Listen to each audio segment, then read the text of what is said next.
it was just at the end of the class, and I think it was perhaps it wasn't clear enough. So I'm going to start again about this. So just a minute.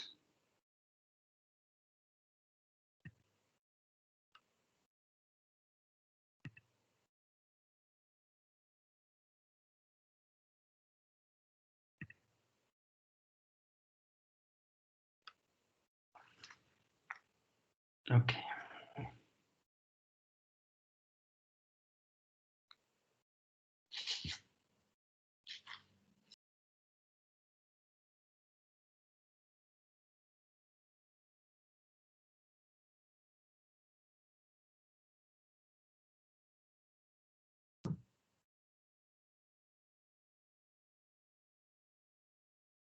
I'm trying to share another screen, so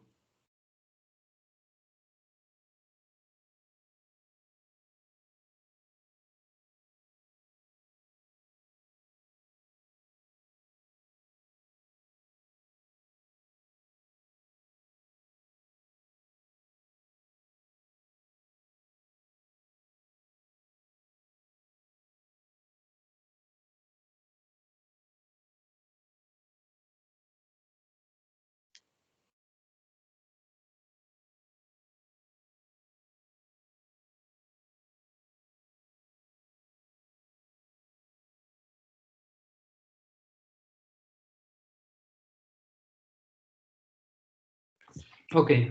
Can you see the board now? Yes. Yes. Yes. Okay. Yeah. Okay, we were talking about when we have a classifier, our system, which has an input here, and then we output a classification, and in the two-class case, the output of our predictor can be either positive, let's call it 0, or negative, let's call it 1. It's okay? So if we want to assess how good this predictor is, and assuming we have labeled data for which we know the output, we just count the number of errors. It's okay? But if we want to distinguish between errors in the two different classes, then we count separately positive class 0 and negative class 1 errors. In this case, we came up with the so-called confusion matrix, which contains what we defined the last day, the true positives, true negatives, false negatives, and false positives. It's okay? Remember that in this matrix, we have on the left, we have the true labels of our data, and then in the columns, we have the predicted labels. Remember that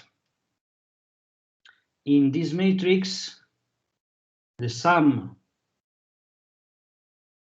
in each row is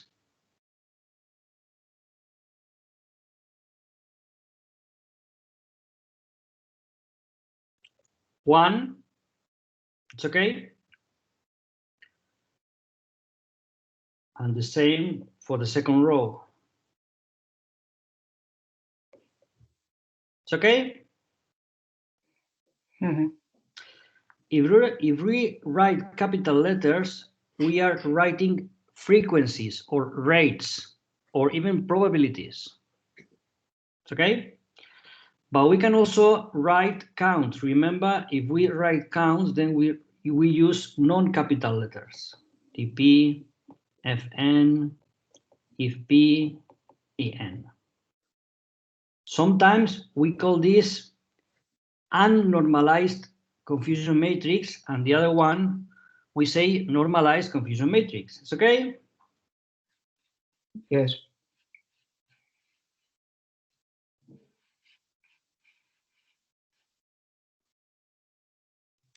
Okay.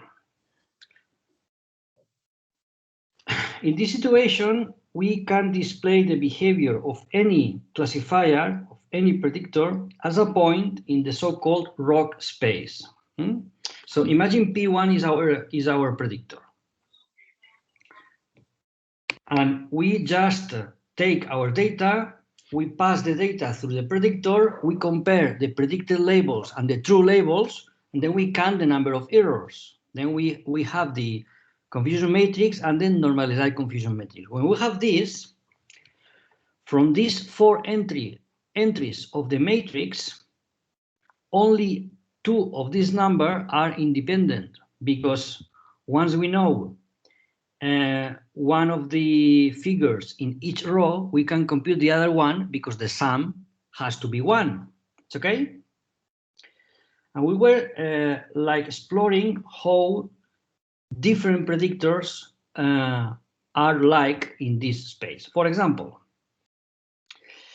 the upmost green point, remember that we have here TP and FP. The upmost green point corresponds to the point TP equal to 1,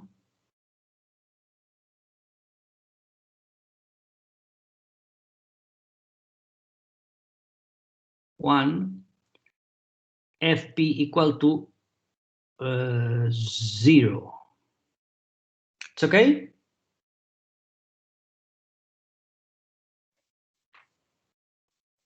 It's okay? Okay. No. It should be 1, right? Yeah. I'm just trying to 1 and 1. It's okay? Yes. And correspondingly, this has to be 0 and this has to be 0. What kind of classifier is this? Well, this classifier corresponds to a classifier which, regardless of the input, no matter what the true label is, the output is always 0.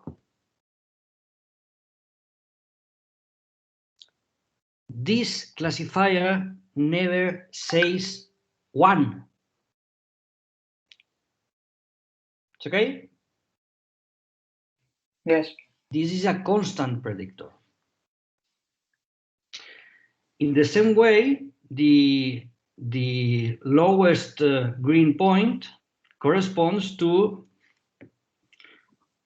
0, 0, and correspondingly, this has to be 1 and 1.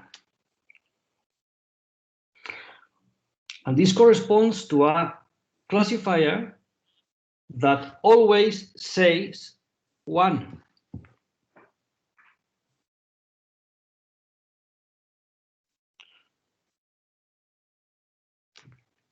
What about the middle green point?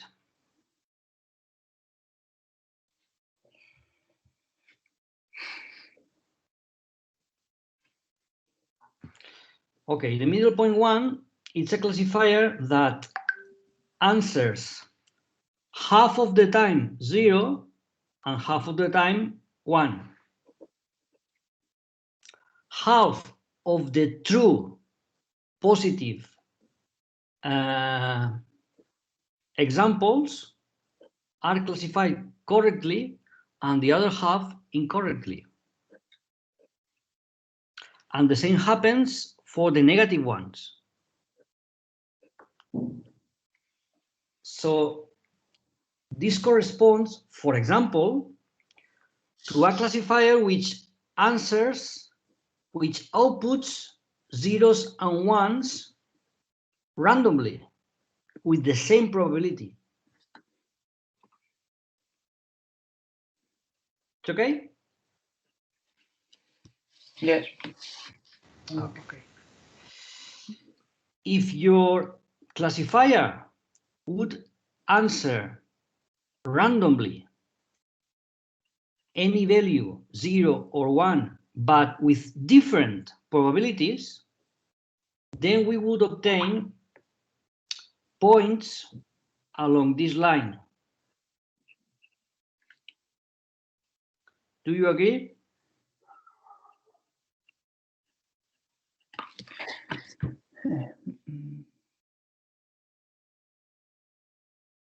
Do you agree or not? Can you repeat? Yes. This P is nothing but a mapping between the input space into 0, 1. This mapping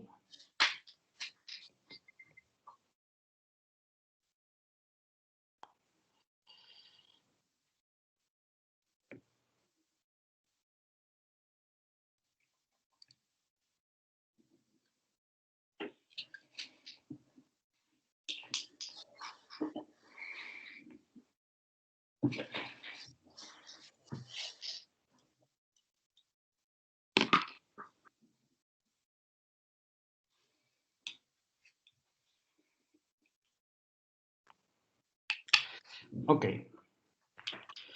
This is a random mapping. For any input X, you output 0 with probability P, 1 with probability 1 minus P. In the case P equals 0.5, we have the middle green point. In the case P equals 1, then we have the upmost green point. If P equals 0, we have the lowest green point. And all the other values in the middle, for different probabilities, we obtain these points along this diagonal line. Do you agree?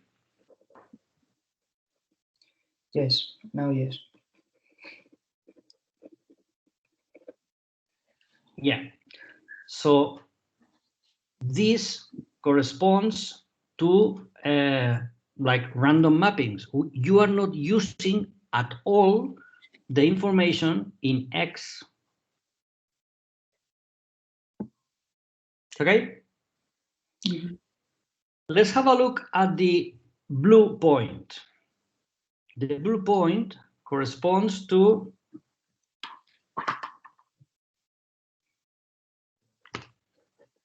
and correspondingly, well, this mapping is the perfect classification mapping. All positive points are classified correctly and all negative points as well.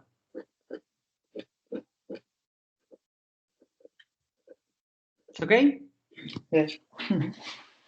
So in this space, any possible mapping in the two-class case corresponds to a point in this space, in this square. Points close to the blue point are good mappings, good predictors. Points close to the diagonal line are quite bad predictors. It's okay?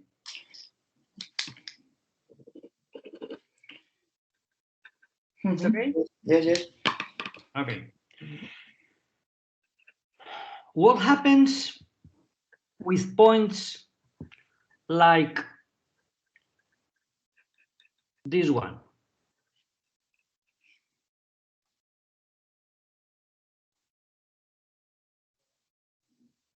Are these good mappings? or bad mappings.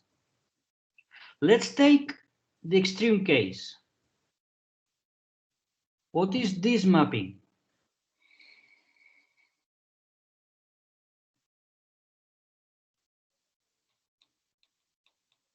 This corresponds to 0,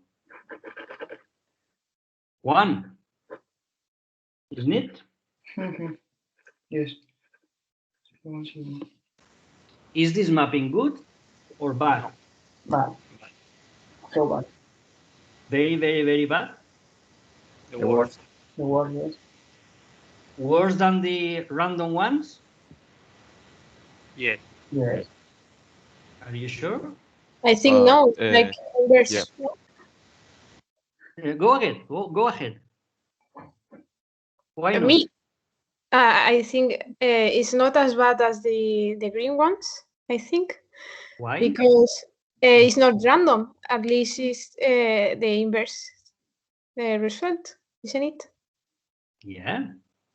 So this mapping, I mean, if you just take blindly this mapping, then you fail in all samples. You fail.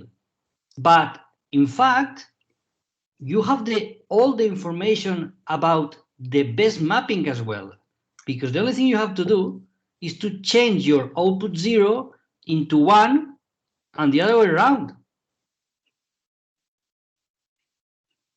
You see? Let's say someone gives you this mapping, which is a very, very bad mapping. Okay, take this very, very bad mapping. If the mapping output 0, then you say 1, and if the mapping says 1, you just output 0, and then you have the best one. You see?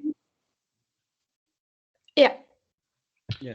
So obtaining the best possible mapping is as hard or as useful as obtaining the worst possible one. And the same happens for any mapping in this area.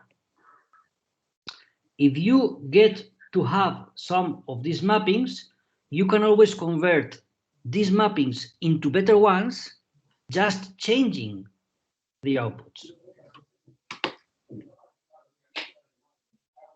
It's okay? Do you agree? Yes. Okay. So, Francesc, Yeah. when you say that if it's near to the green line, or well, the green points, so you mean the diagonal line, or because the area, the squares you mark were really near to the green points? Well, but they are in the, let's say, wrong side. Okay. Okay. It's okay? So the good part of the space is the areas closest to the blue point until you get to the green line. It's okay? Yeah. This green line. Oops.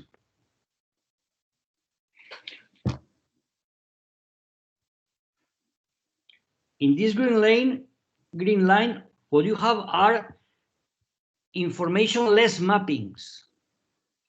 If you go to the other side of the line, then your mappings are worst, but just by changing the output, then you have better ones. It's okay? Yes. So in general, why not? We can take any mapping and we can exchange the outputs. If we do this, let's call this mapping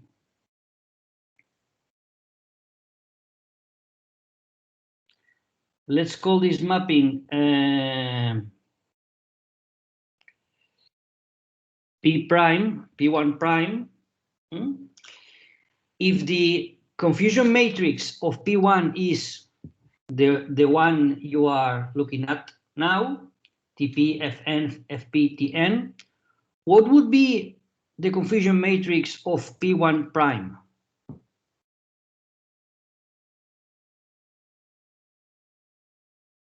How can we compute the confusion matrix of P1 from the one of P1? You can change the columns. The columns or the rows?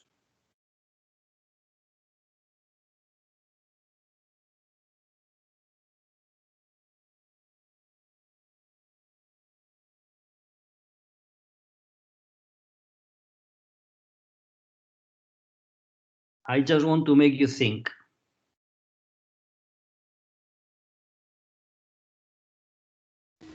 The columns, because you are changing the prediction. Yeah, the columns. That's right. I could just write, taking the values from above, I could write Fn, Tp, Tn, and Fp. Or equivalently, 1 minus Tp, 1 minus Fp. This is not important. The important thing, as you can see, what we are doing when we exchange the columns, what we are doing is the following. For example, here, this black point here, over here, yeah, okay. This is the original value of Fp. So the new value of Fp is 1 minus Fp, which is this one.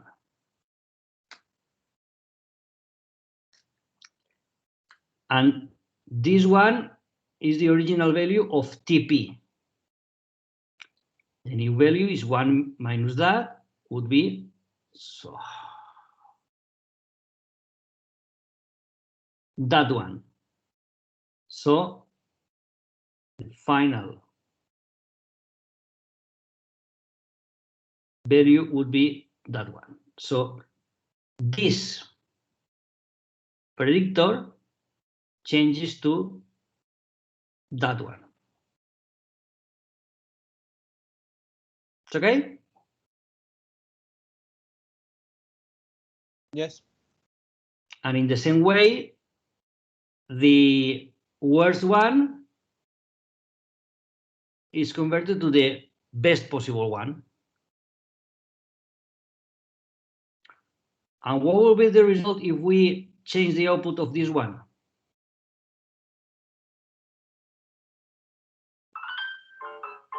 It will stay in the same diagonal, right? In the same diagonal, but in the same point? Oh, no. In the top right square. It's okay? Is that clear? Questions?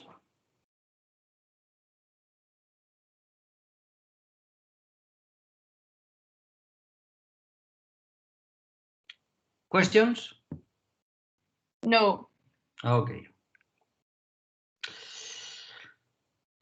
And finally, we get to the concept of ROC curve, which consists of the following. I mean, imagine that you have a family of mappings, not only a fixed mapping. A fixed mapping is a point in the rock space. Instead of a fixed mapping, you have a mapping and a parameter theta that changes the kind of mapping. This is a family of mappings. This parameter can be a continuous parameter or it can be a discrete parameter. Doesn't matter. Imagine for the moment that is a continuous parameter. You can, for example, it's just an example, but imagine that your mapping is something with an input and then a probability, which is a value between 0 and 1. And then you take here, like a function, a sign function, sign like, in such a way that if the input is greater than 0.5, then you output 0, positive, and if not, 1, negative. Well, in fact, not 0.5. Let's call this value theta. So theta is a value between 0 and 1, if this is a probability. You see?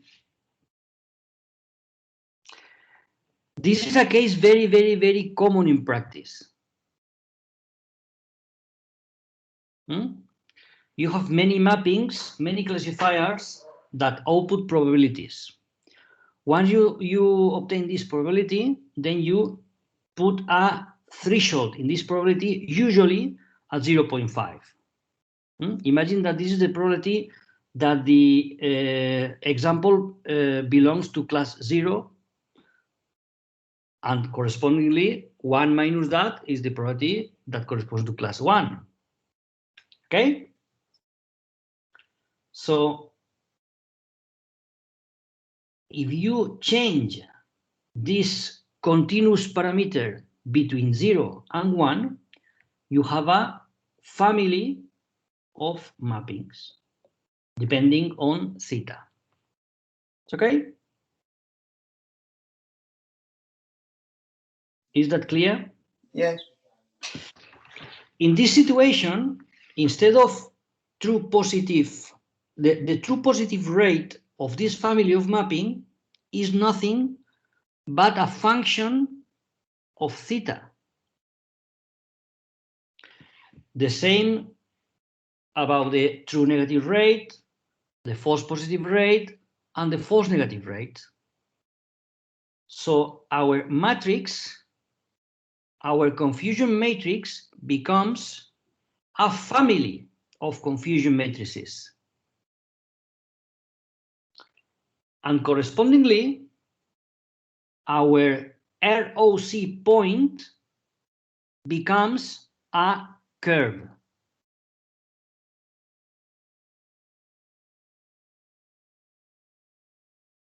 Is that clear? Usually, not necessarily, but usually, this curve goes from the point 0, 0. For example, in this case, when the theta parameter is 0, then the output, imagine that, well, in this function, let's call this 0, and let's call this 1. If we use a sign function, let's put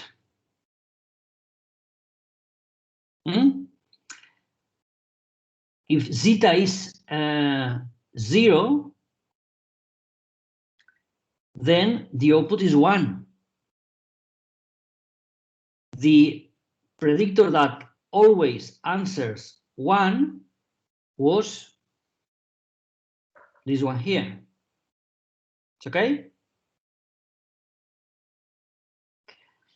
When theta is 1, then the output is always 0, which is positive. Then we have this point. This is the usual case. And usually, when we move this theta parameter along its range, we have a curve like the one you have plotted here. And this is what we call the ROC curve. The more close this curve is to this area here, the better the family of classifiers is. It's okay?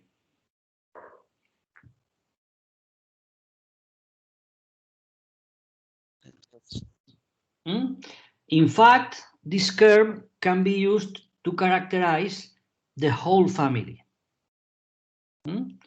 Usually, we can take the area,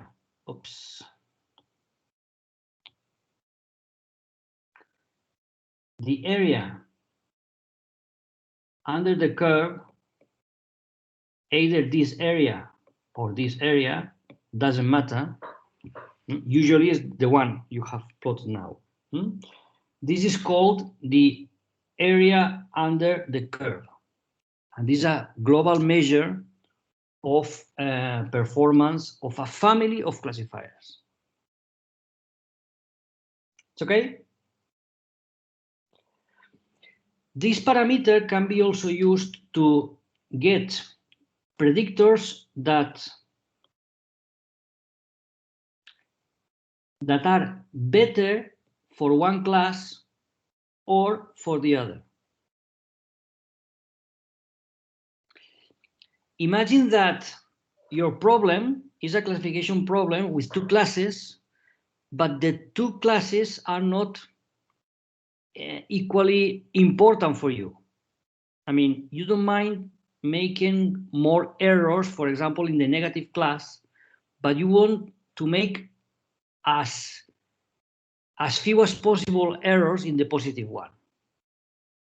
So in this case, you should go for a classifier in this area.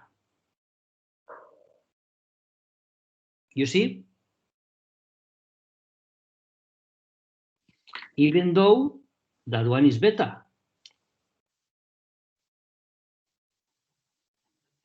Can you understand this?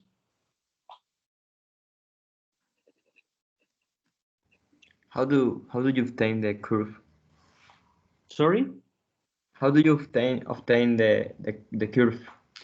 Well, you obtain the curve because you change the value of the parameter and then you count the different number of errors for different values of the parameter. Usually what you obtain is like a discrete points in this curve.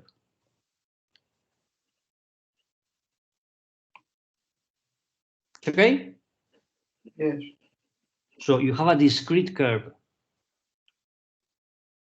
And depending you want, if your errors are equally important to you, then you take the point which is closest to the optimum. For example, this.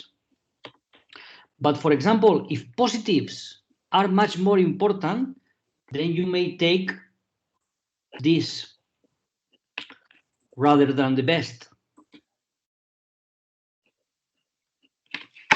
You see? Mhm. And the other way around. So these ROC curves are is a tool that is quite used, is quite important, both to characterize families of classifiers, also because most particular classifiers have many parameters, and then we usually want to know what's the behavior of the classifier with regard to the different parameters, and these curves will help us to do these kind of things. Questions?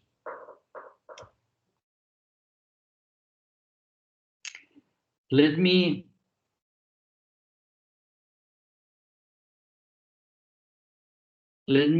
go again.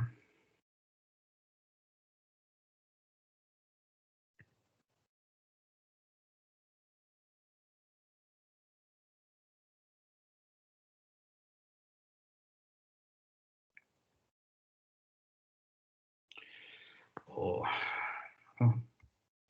Okay.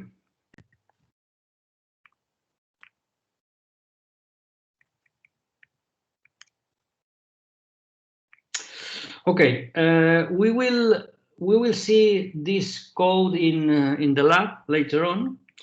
I don't want to go into details now, but you have here one particular example of a fixed classifier, and then we have here this point, which corresponds to the fixed. It's called here default classifier. Then we take this classifier and we identify a parameter, which is exactly the case we were talking about of the probability. And then we move. Well, the only thing is that this parameter is not a probability because the parameter here is that one. And as you can see, the parameters goes from minus 7.5 to 10. So it's not a probability, but it's a continuous value, more or less continuous value.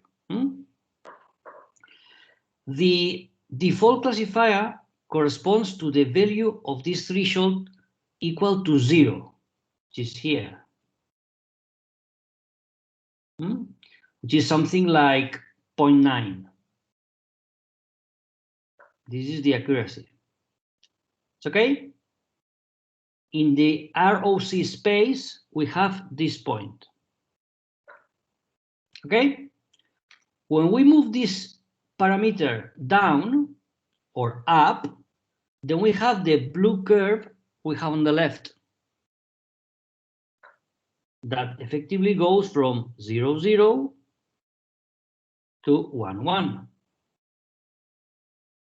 But have a look, you have only discrete points here. It's okay?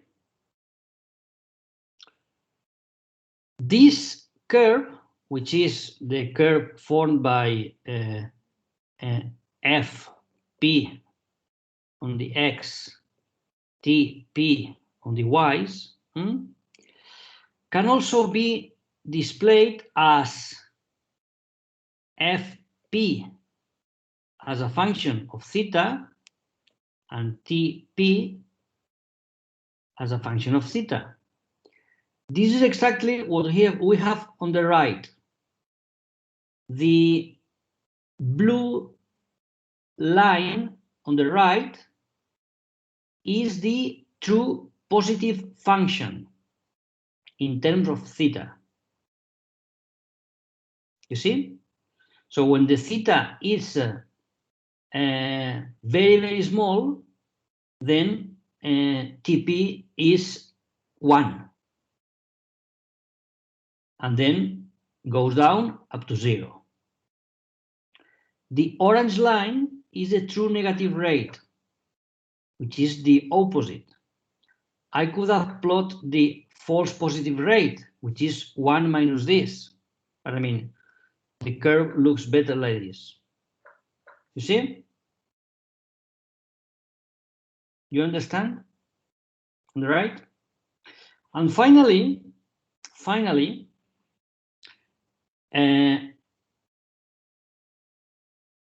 in the green curve on the right is the average accuracy, which corresponds to the average of TP and Tn, but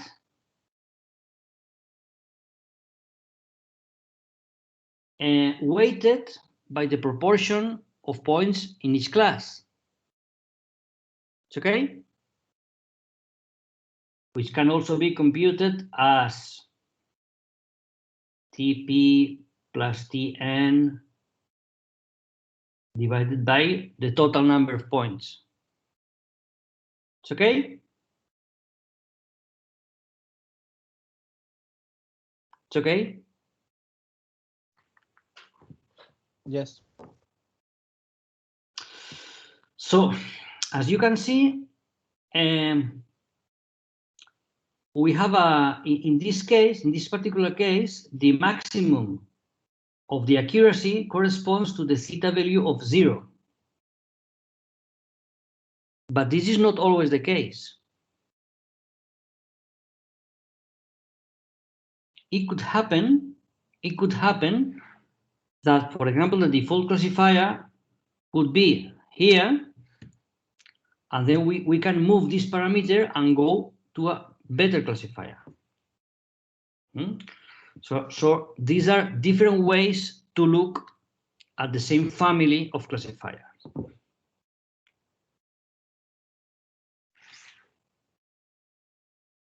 It's okay?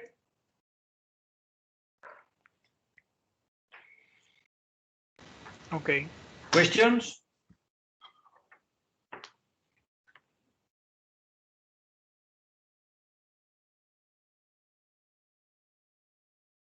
No questions? Okay, this slide is like a summary of different things we have already seen and others we are going to introduce. As I told you, this accuracy, also called average accuracy or weighted average accuracy, this corresponds to the plain accuracy, just the number of errors divided by the number of samples. This is usually the global measure we use. Apart from that one, we have also the true positive rate and the true negative rate. Also as a usual performance measures: accuracy, true positive rate, true negative rate, and then sometimes we use another measure which is called precision. The precision, or more specifically positive precision, or precision on the positives, corresponds to the ratio of true positive over the total estimated positives. Remember that TP is TP over the sum of the row, TP Fn. It's okay? This is the true positive rate.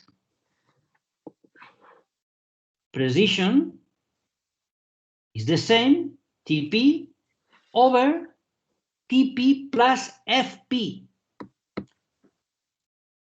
So TP Fn FP. Can you see the difference? Yes. Precision is a measure that is quite used in problems of retrieval. When you have a large database and you want to classify the contents of the database into relevant ones and non-relevant ones, and you want to retrieve something, then sometimes what you're interested in is you retrieve a number of objects and you want to know the ratio of correctly retrieved one.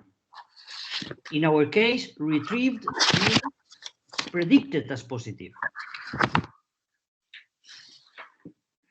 Can you see that?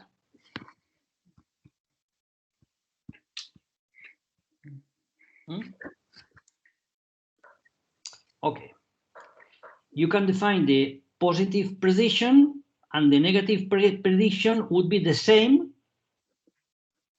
I mean, Tn over the second column, Tn Fn. It's okay?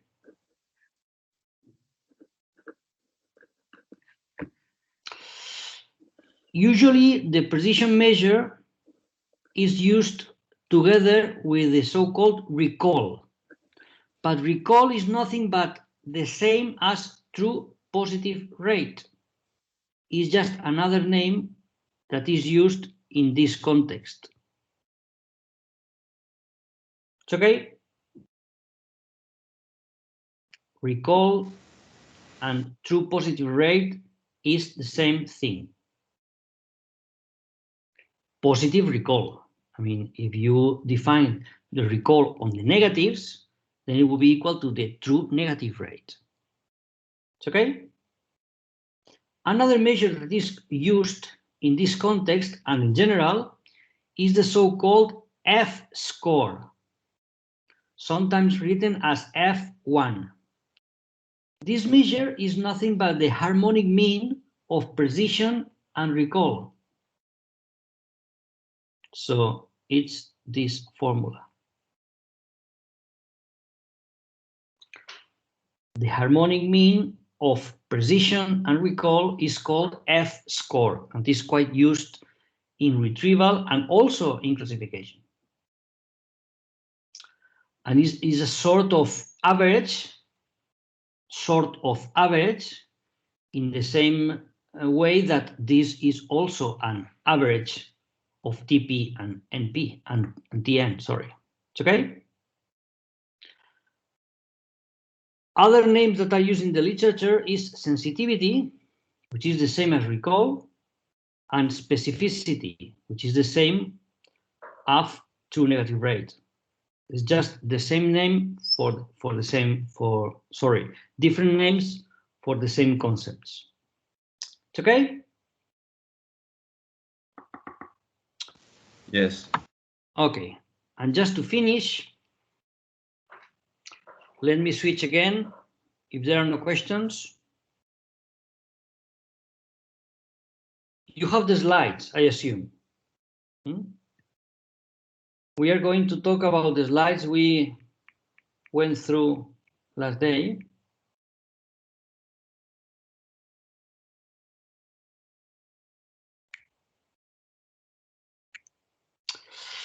Okay, apart from the specific measure we've seen, all the measures are obtained from error counts. So we count errors, positive errors, negative errors, and then we construct our measures. It's okay? But the important question is how we count these errors. Which sets of examples, labeled examples, shall we use to count the number of errors? And at this aspect, we have several possibilities. The easiest one, if we have labeled data, we can use, remember that we need data to train a classifier, and then we need data to evaluate the classifier and count errors. So the first possibility is to use the same data for both functions. If we use the same data for training and for testing, this method is called resubstitution. And in this case, the estimate of the errors we obtain are too optimistic. These are not good estimates of the true error of the classifier. It's okay? Usually you should at least split if you have data, you should split in a fair way your data into train data and test data. If you do this, the corresponding method is called holdout. Holdout estimation method corresponds to having different independent and identically distributed training and test sets, and then use one set to train the classifier and use the other to estimate, to count the errors. If you do this, the corresponding estimate is called holdout estimate. You should at least do that in practice. But I mean, if you do this, well, you are like not fully using your data. If you imagine that you split your data in train and test, you could, for example, train a classifier on one set, count the errors on the other, and then you could perhaps exchange the roles. You could exchange the roles just like this, or you could make, for example, why not, another partition, a different one, in such a way that some examples can be used for both functions, training and testing. If this happens, we talk about cross-validation. When we do cross-validation, we make several estimates, changing the roles of the examples between train and test, and then we compute a final estimation by averaging. This is in general.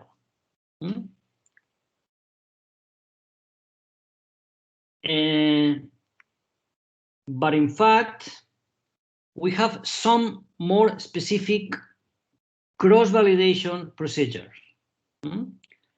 These are specific ones. Sometimes we can use what is called leaving one out strategy, which corresponds to leaving just one sample, just one, and train the classifier with the rest. Then you can go through all the data set, and in this way you have a prediction for every point in your data set. The thing is that the prediction has been obtained with n different mappings. So this can be very, very expensive. And then you have another method, which is called rotation or m-fold cross-validation. In this case, you have your whole data set is partitioned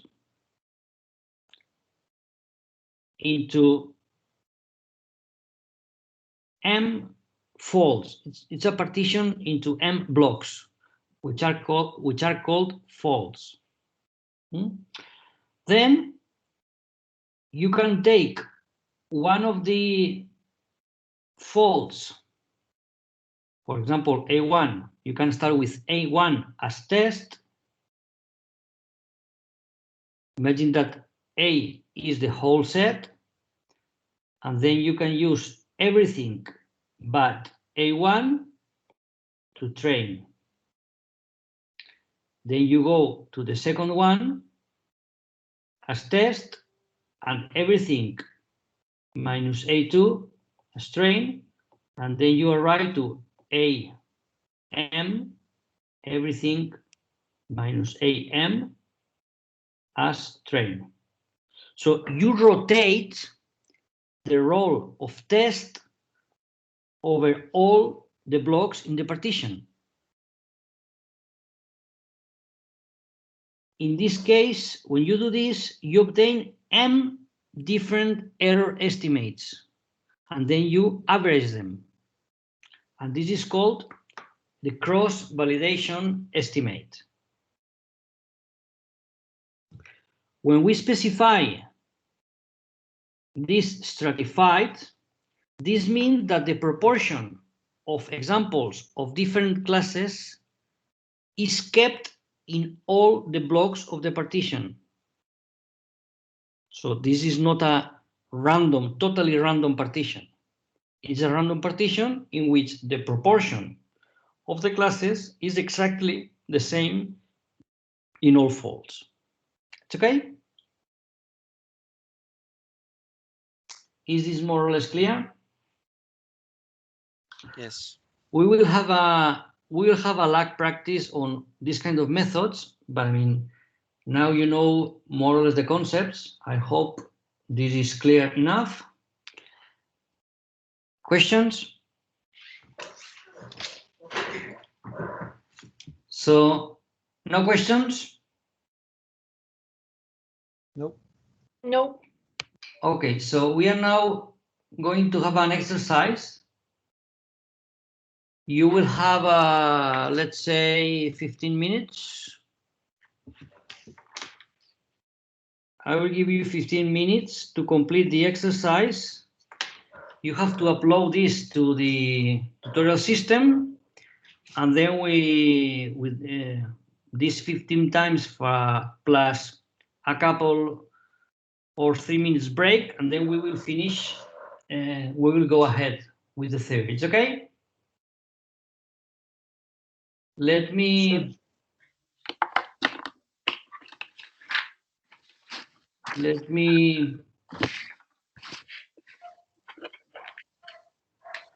exercise 1.1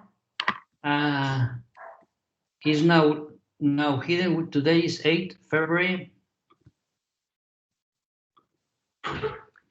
Let's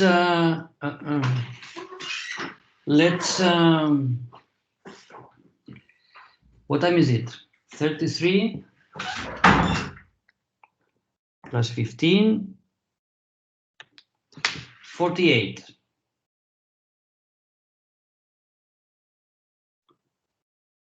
$18. Let's put 50.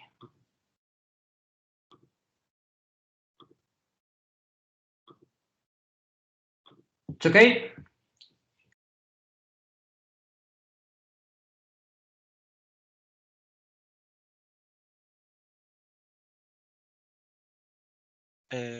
Where we do this exercise, we upload it. It's just its way. Now you should see it. Exercise 1.1.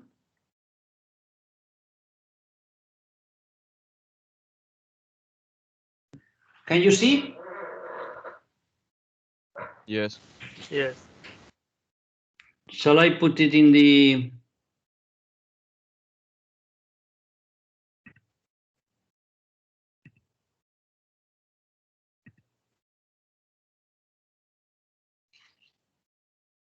You see?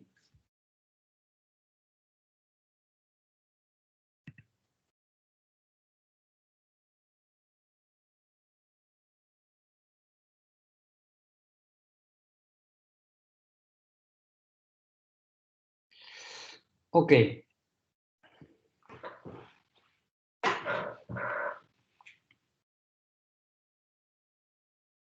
Questions about the statement?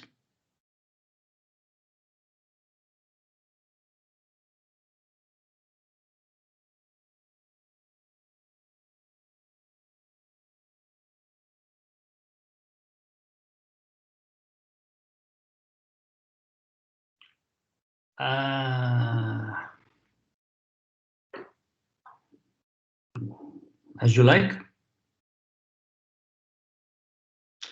I mean, the exercise are meant to understand the concepts. I mean, I don't know if I'm going to mark this or not. But you should read it carefully. You should answer what you think you should answer. But the most important thing is that you understand what you are doing. Everything you are doing. It's okay? Okay, I will close my microphone, but I let my speaker on. So if you have some questions, please ask on the microphone. you have to upload the answer by 50. So you've got, I don't know,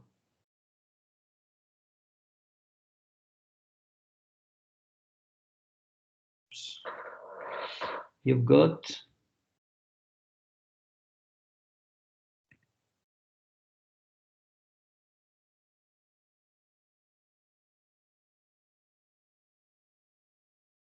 12 minutes left. I assume there are no questions, so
Hello. Hello. Still 4 minutes, but it's important that you upload something. More important than finishing the exercise.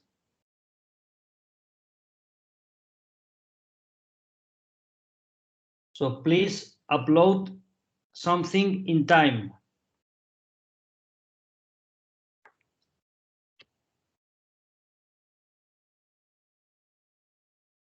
I can only see one submission.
One minute left.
The task is about to close.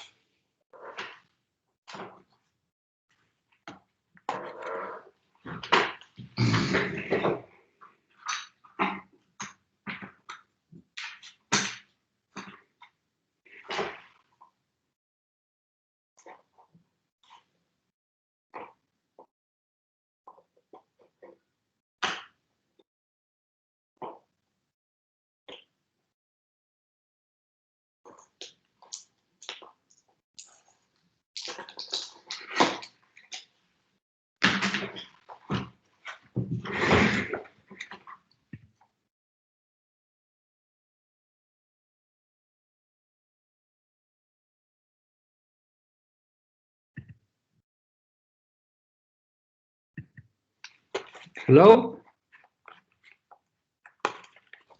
Hello. Hi. Have Hi. you all finished? No.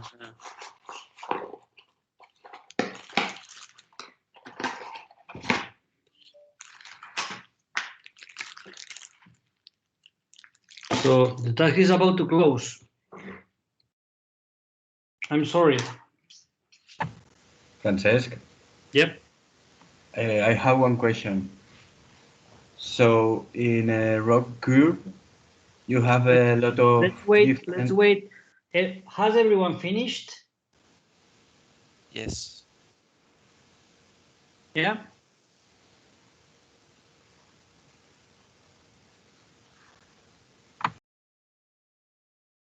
So I see 21 submissions. There's more people in the meeting, but anyway. Okay. Questions?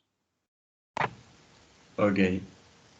So in a rock cure, you have a lot of different mappings, and you will take one on another depending of what you want by changing the theta.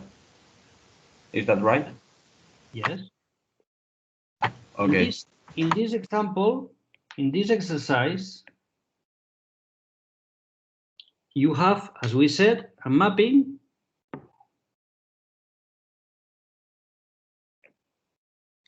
Yeah.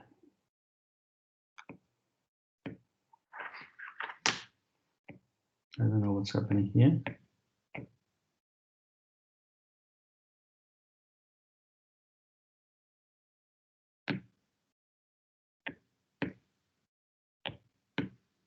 Oops. Okay, no, what's happening? Okay, you got.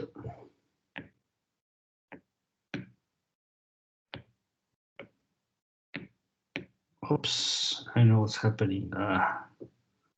Okay, anyway, you got a mapping which depends on a parameter. And depending on this parameter, you have different behaviors. In our case, our parameter is a discrete one. Okay? Now we can just talk a little bit about this exercise and try to clarify perhaps things that are not clear. I don't know if anyone has finished the whole exercise.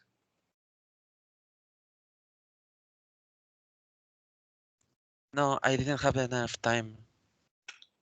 Anyone?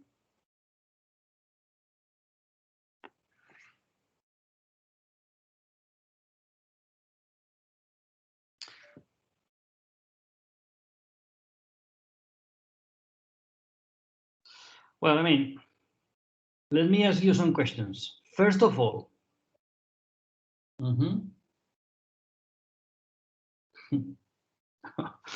well, first of all, this statement gives you a confusion matrix. Is that right? Which kind of confusion matrix?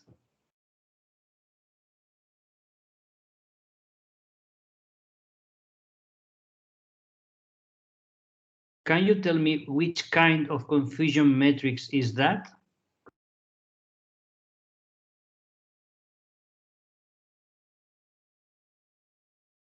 Is this normalized or not? Are these counts or frequencies? What's that?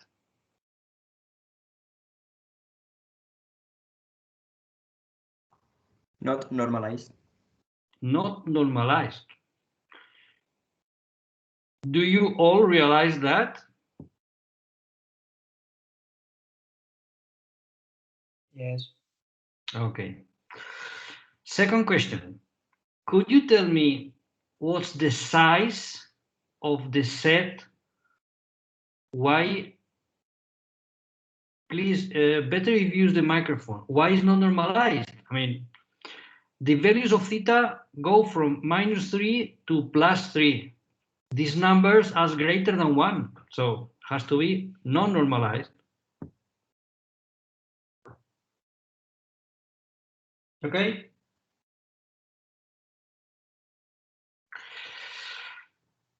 Second, could you tell me the size of the set we are using to compute this confusion matrix?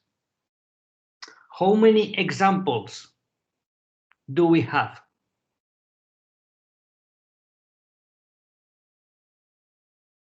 7? Do you all agree? Yes. Yes. 7? Why 7? Do you all agree in that we have 7 examples? Yes. 5? 5 examples. And how many of them are positive? And how many of them are negative?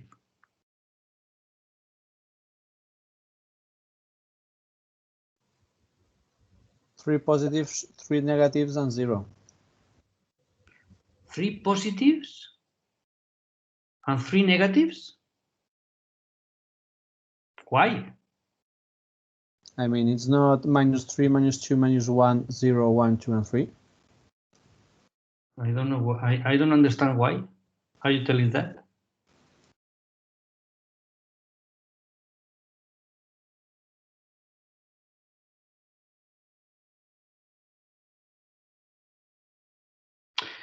I mean, how can we know from the confusion matrix which is the number of positive examples?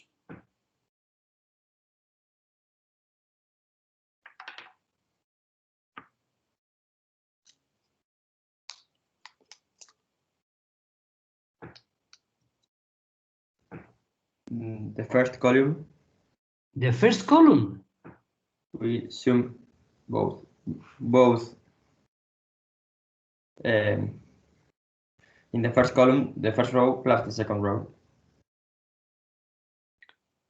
The first row plus the second row. In the first column. I don't know. If I have a TP FN FP TN, which is what I have, the number of true positives is given by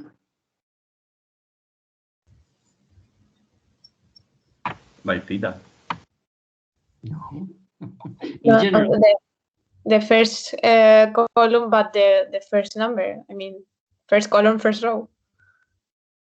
first column, first row is the number of true positive that have been classified as positive.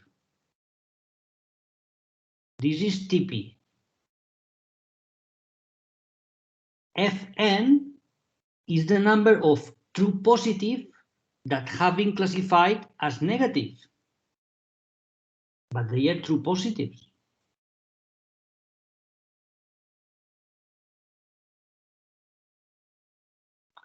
So the total number of positives is in the slides. The number of positives is given by true positives, of course, plus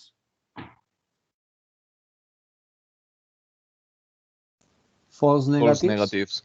false negatives.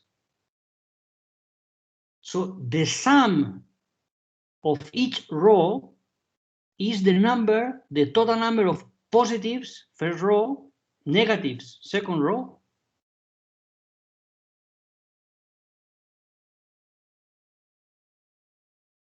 You understand?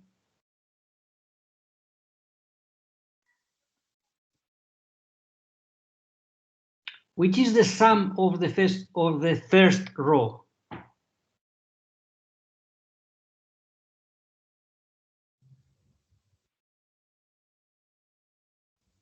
The number of 6. positives. 6. We have 6 positives. And which is the sum of the second row?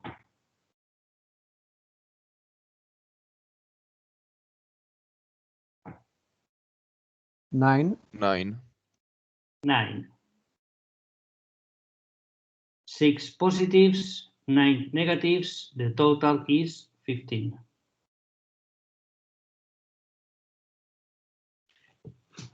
Has any one of you arrived to this conclusion?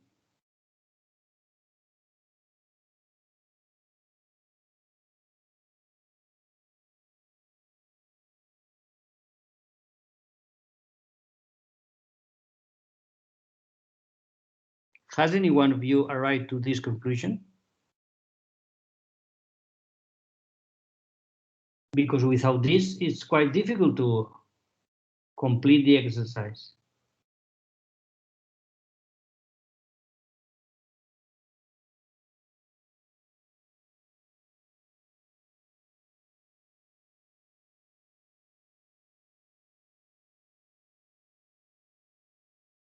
Hi?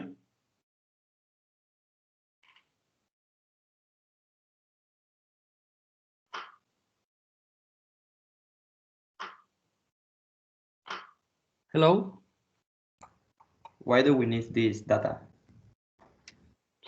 Well, because, well, I'm sure you are understanding what you are doing.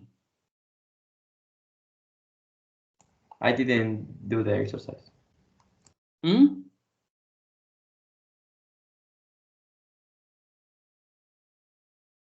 Excuse me? I didn't understand the exercise. Well, you understand the concept of confusion matrix? Yes, more or less. More or less. I mean, you have to be sure about the 4 figures that you have in the confusion matrix. The true positive rate, the false negative rate, the true negative rate, and the corresponding definitions. Because when you get to the item B, if you want to compute the false negative rate,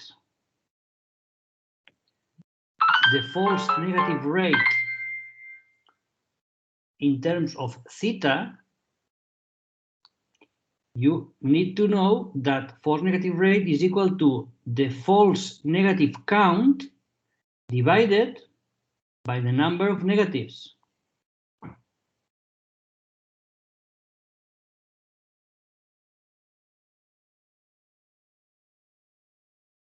Is it?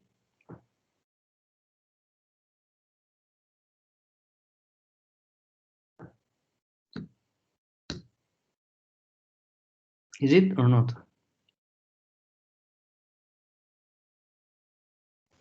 Yes. Yes. So this is the false negative count. This is the number, sorry. No. False negative. Oh yes, sorry. False negative count. Sorry, my mistake. And positive, sorry.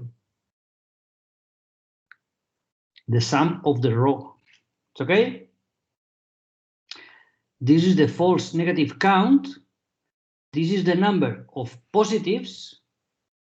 So now you can write here 3 minus theta divided by 6, which is the correct answer.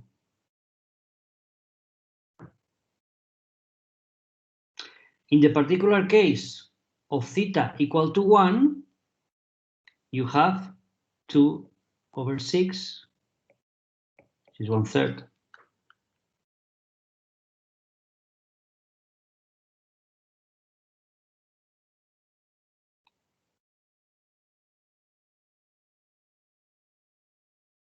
It's okay?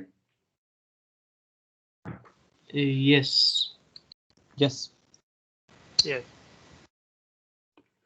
Has anyone obtained the correct answer here? I answered the B part right, but I didn't know how to get the A part. So I used the formulas in the. You had this as well.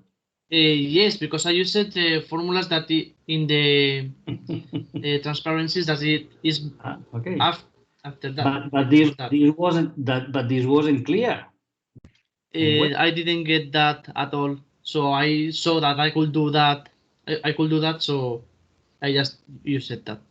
Okay. Yeah, me too. I also get the B and did half of the C. I think well, but using the formulas. Okay, but the goal is that you understand the formula.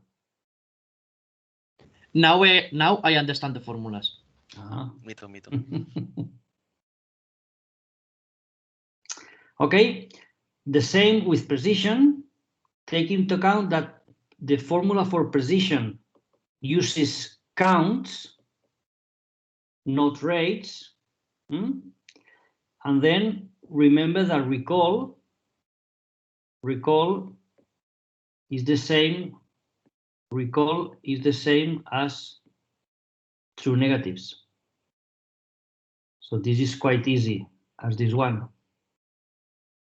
And once you understand this, the only thing you need to do is for 1, 2, 3, 4, 5, 6, 7 values of theta. You have here TP, because this is equal to true positives. Sorry, I wanted to say true positives. TP, but you need false positives to display the curve. But false positives is equal to true negatives, sorry, 1 minus 1 minus true negatives. It's okay? So you could, then you compute all these 7 pairs of values and you put them here. I mean, you could, you should finish this exercise at home. Apart from what you have uploaded, I don't know if I'm going to mark this because it's just to force you to understand the things. But you should finish this at home and be sure that you understand all the concepts involved. And if not, please ask for help. It's okay?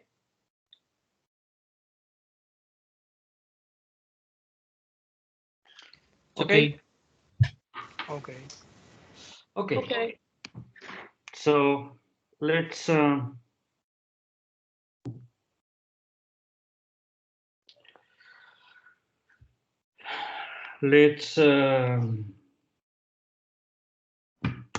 finish this.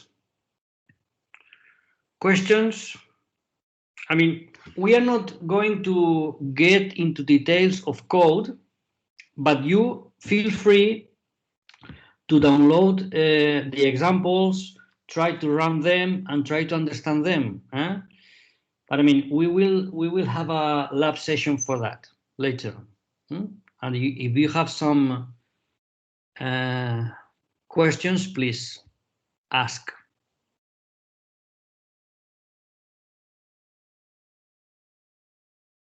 If not, what we are going to do is to go on slightly.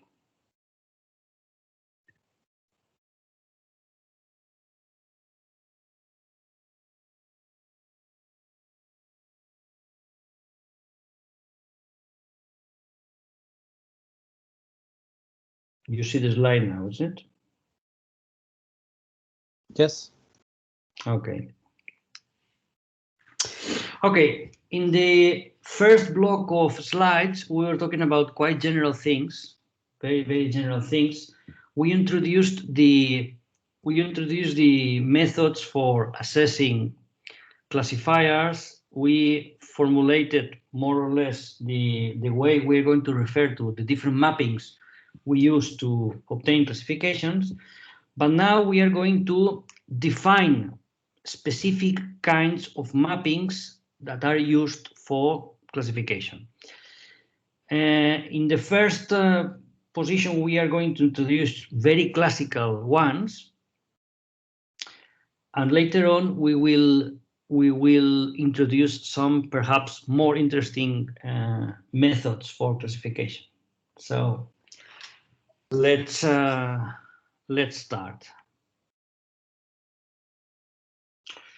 Well, as you can see, our classification problems consist of obtaining mappings from a particular space to a classification space. the difference between having two classes or more, it's well, it's just a fact of having more labels. In order to keep things simple, we are going to restrict ourselves to two different classes, only two. It's okay? Usually, most of the specific methods we are going to introduce is very easy to generalize them for more classes. And in any case, we can always classify in two classes and then separate again in a hierarchical way. So we can always obtain general classifiers from two-class classifiers. Okay, so for the moment, let's restrict ourselves to two classes and see what happens, okay? Our two classes are called W1 and W2. These are just names, labels. Sometimes we will refer them to positive, negative, 0, 1, minus 1, 1. Doesn't matter. It's the same. It's okay? The input of the classifier is called X. And capital X is the space, usually a vector space. It's okay? But, I mean, why the examples I have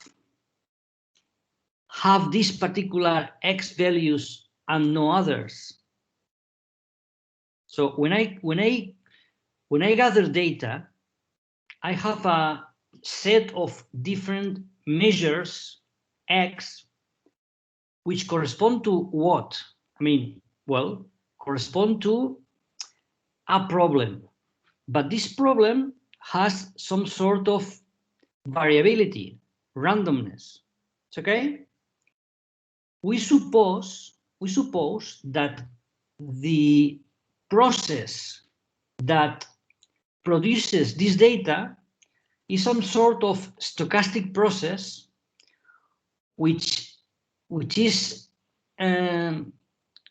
of course, is not random. It corresponds to something. Well, how can we characterize this process from the point of view of statistics? I mean, because if these measures, if this data was totally random, then we could not obtain a classifier with a good probability of error. It's okay? Okay, let's try to formulate things.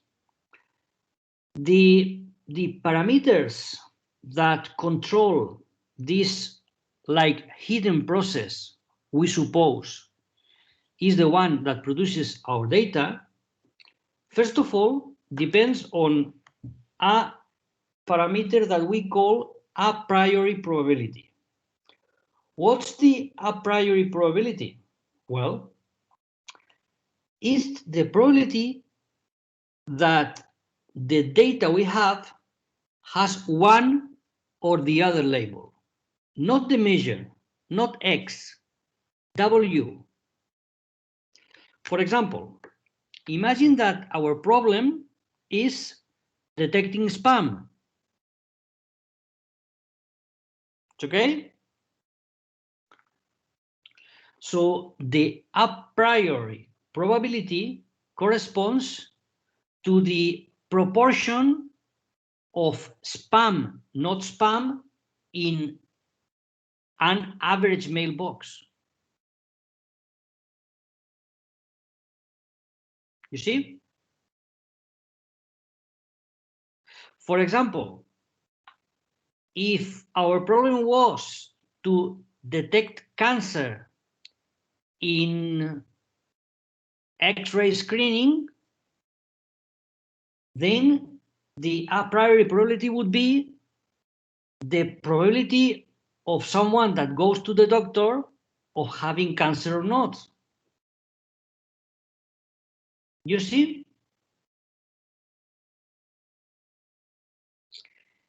if someone give us just data, and the data has been gathered in a fair process in which you take everything from a sampling method, then the frequency of class 1 and class 2 examples in your dataset, these frequencies are estimates of the prior probability. It's okay?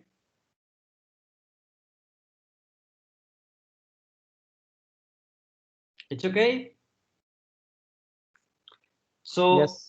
In the iris problem, in which we had 50 samples of class 1, 50 samples of class 2, 50 samples of class 3, is this set, someone tells us that this set is representative of the iris flowers, then the prior probability of class 1 is 50 over 150 is 1/3, 1/3, 1/3. Because the prior probability is for each label. It's okay? Yes. Okay.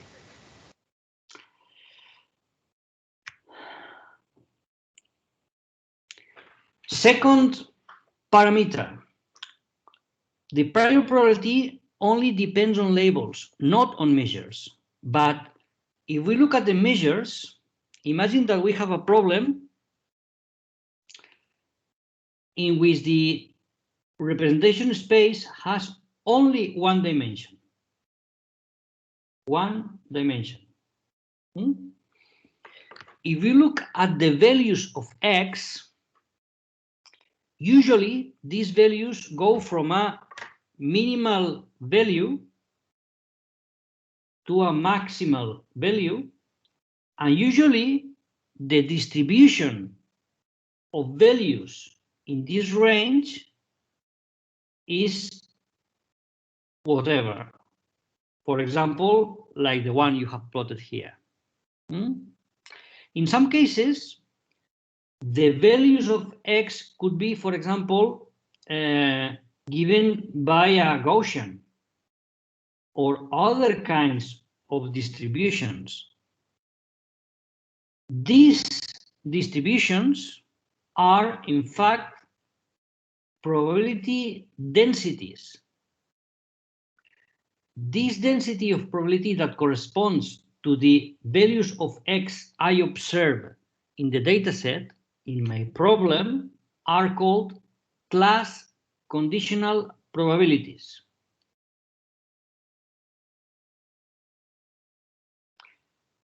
We have one distribution for each class.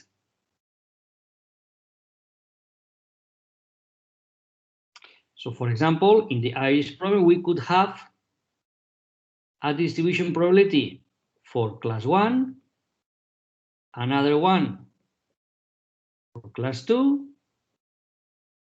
and another one for class 3. It's okay?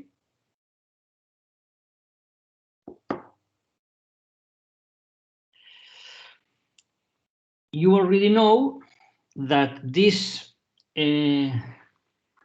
distribution probabilities are functions that need to be integrable, and the integral has to equal 1.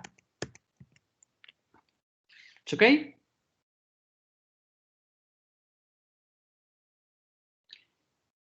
The prior probability, it's a probability.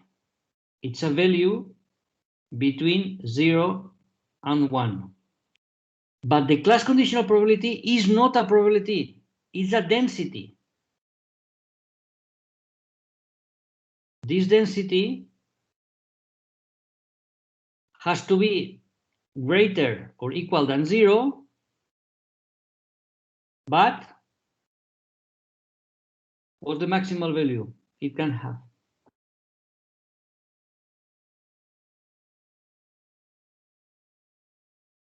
This is the prior. This is the class conditional probability. What's the maximal value it can have?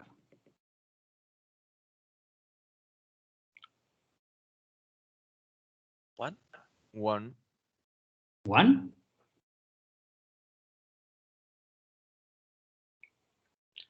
Let's put an easy example.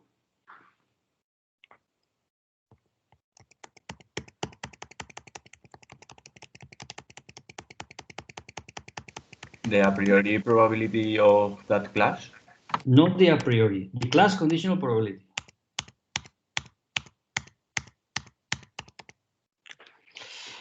Imagine X, it's, I don't know, 0, 1, 2, 3, and these are centimeters. It's okay? And imagine that the class conditional probability for class 1 is something like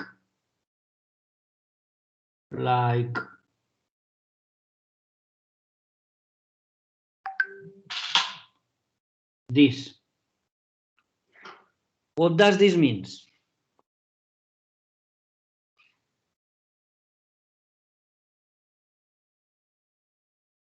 What's the meaning of that?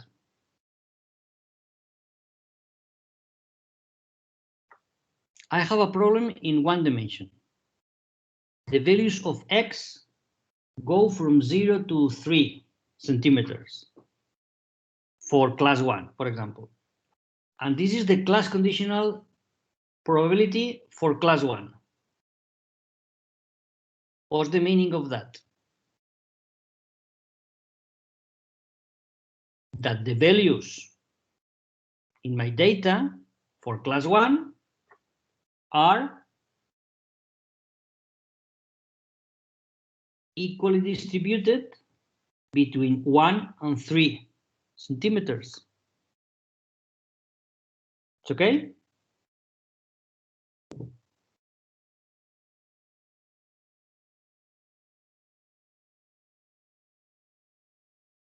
It's okay?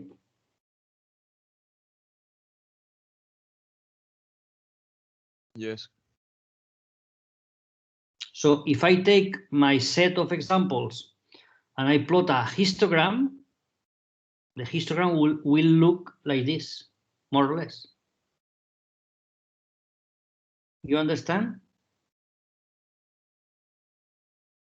The data for class 1 is uniformly distributed between 1 and 3. That's the meaning of this class conditional probability for class 1. You understand? Yes.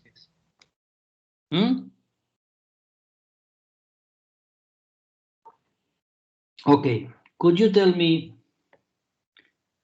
which is this value?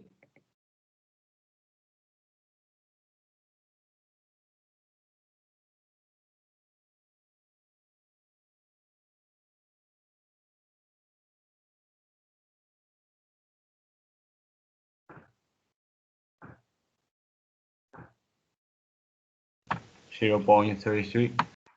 What? 0. What? 33. 33. Why?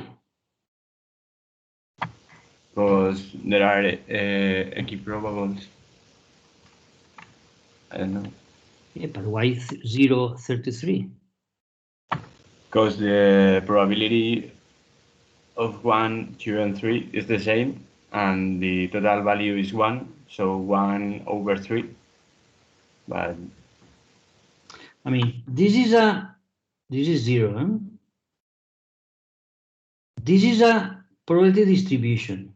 In a probability distribution, what needs to happen is the integral is 1.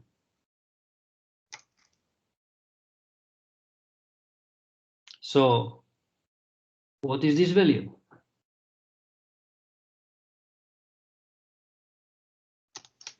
1.5. 1.5. Why? Why? If this area has to be 1, this is 2. Ah, okay. It's okay? Now consider class 2.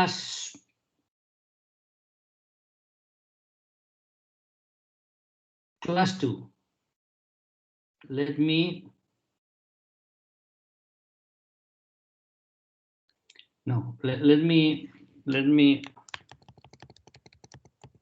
put another example. This was one example.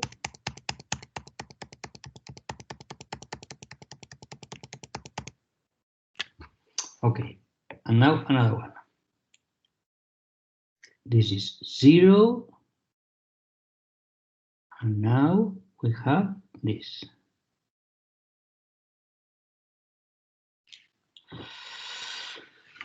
So this is another example.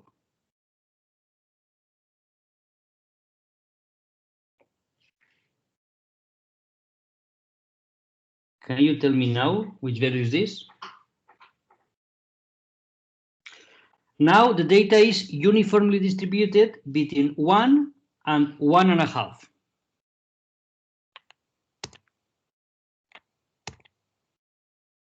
So what's this value now? 2. 2. Yeah.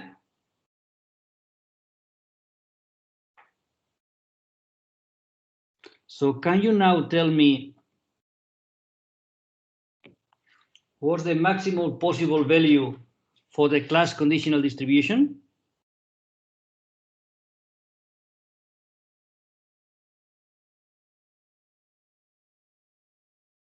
0.75?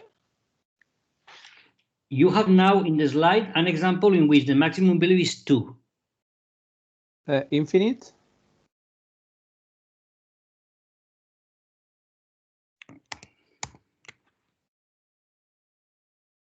Infinite. But you understand that? Could you put an example for which P is infinite? When the slice is really thin. For example, if for one of the classes, the measure is exactly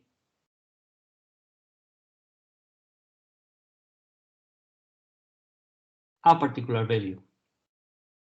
In this case, we have a Dirac delta, which is a infinite value in is like this, but very thin, infinitely thin. It's okay. In this case, P tends to infinite. So the values of this probability, this class conditional probability, is not bounded. It's okay, because this is not a probability. It's a density. It's okay.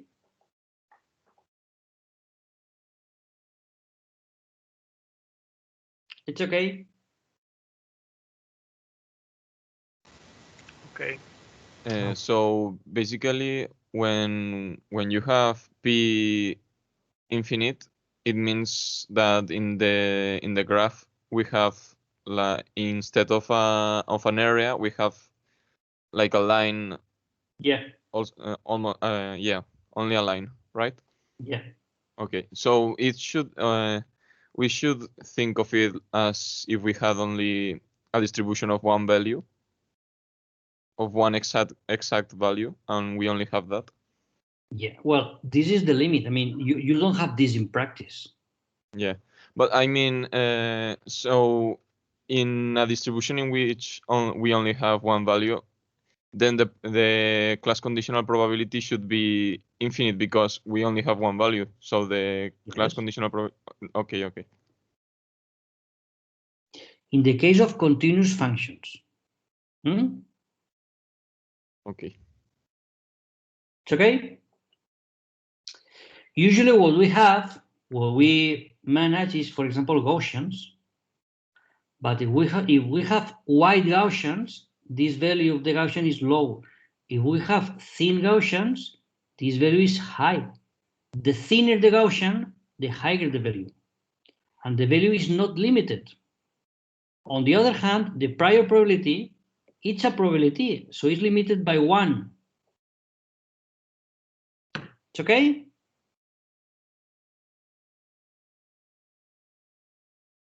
Okay. Please have a look at these definitions.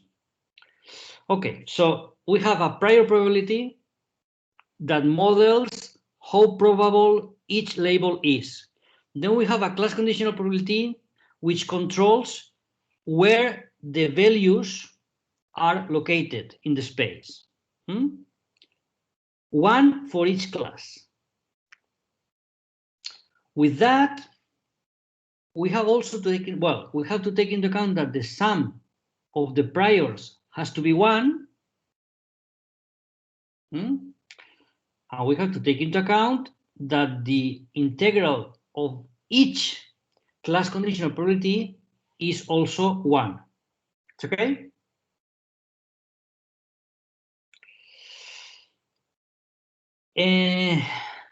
What is our goal? Our goal is to classify. What we want is to, when we look at an X value, we want to output the label. In statistical terms, we would like to obtain a probability, a value between 0 and 1, not the prior one. We want to obtain a probability which tells us how probable each label is. This probability is called, and we have an error here, this P should be a capital P. It's an error. Why capital? Because this is a probability. Here we write capital P for probabilities, non-capital P's for densities. And this is a probability. Okay? We define what we call a posteriori probability or posterior, which is, remember that the class conditional was small p x given w. And this one is capital P of w given x. So if you give me x, I will give you the probability of the label. This is what we are interested in when we want to predict labels. And this is what we call posterior probability. And we have 1 for each class, in the same way that we have 1 density for each class. It's okay? The class conditional and the prior are something that depends on the problem, is given when we have a problem, and the posterior is what we are interested in. If we had this posterior, then we could compute probabilities. It's okay? And what's the relation between all these things? Well, the relation comes from the following. We first define what we call unconditional probability, which is the averaged sum of the class conditional probabilities. It's okay? So imagine I have a class conditional for class 1 class conditional for class 2, imagine that the two are equally probable, then this unconditional probability is nothing but the sum of these two. The sum would be something like this. And then, if they are equiprobable, divided by 2. Because this sum is a weighted sum. What's the weight of each term? The prior probability. It's okay? So this weighted sum of conditionals is what we call unconditional probability. And with these ingredients, we can relate everything in the following way.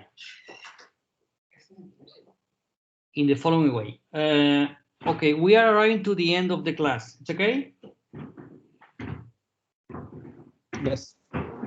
Okay, so we will finish here. This is the this relation is the very well-known Bayes theorem that relates conditional probabilities in general. But in our particular case, what we have is a direct relation between posterior, prior, and conditional. Remember that this unconditional probability is defined in terms of all the conditionals. It's okay? This specific relation is what we can use to define several types of classifiers. In the next class, we will see this relation in a graphical way, and we will put a couple of examples on how this can be used in particular cases. It's okay? Questions? No. No questions? So I see you on Wednesday. Sure. Bye. Okay. See you. Bye. Bye.